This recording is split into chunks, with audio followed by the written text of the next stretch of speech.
दिवाळीच्या शेवटच्या दिवशी आपण भाऊबीज साजरी करतो, पण कधी विचार केला आहे का याची सुरुवात कशी झाली? सूर्यदेव आणि संज्ञा देवी यांना दोन अपत्य जन्माला आले. यमराज जो मृत्यूचा देवता आहे आणि यमुना जी पृथ्वीवर नदीच्या स्वरूपात आहे. लहानपणापासूनच या दोघांमध्ये अतूट प्रेम होते, पण काळ जसजसा पुढे गेला यमराजाच्या जबाबदाऱ्या वाढल्या आणि तो यमुनाकडे येण्यास टाळाटाळ करू लागला. यमुना दरवर्षी तिच्या भावाला प्रेमाने बोलवायची, पण यमराज नेहमी म्हणायचा वेळ नाहीये. पण एक दिवस यमराजाच्या मनात अपराधीपणाचा संकोच निर्माण झाला आणि तो यमुनेला भेटायला तिच्या घरी गेला. यमुनेची प्रेमसेवा पाहून त्याचं मन भरून आलं. तो खूप प्रसन्न झाला आणि यमुनेला विचारलं, तुला काय वरदान हवे? तेव्हा यमुनेने स्वतःसाठी काहीही न मागता तिच्या भक्तांसाठी एक वरदान मागितले.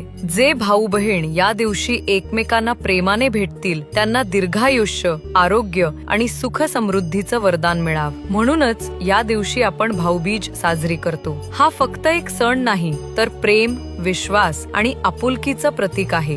या भाऊबीजीला तुम्ही तुमच्या बहिणीला नक्की भेटा, कारण या नात्यामधल्या प्रेमापेक्षा मोठं काहीच नाही.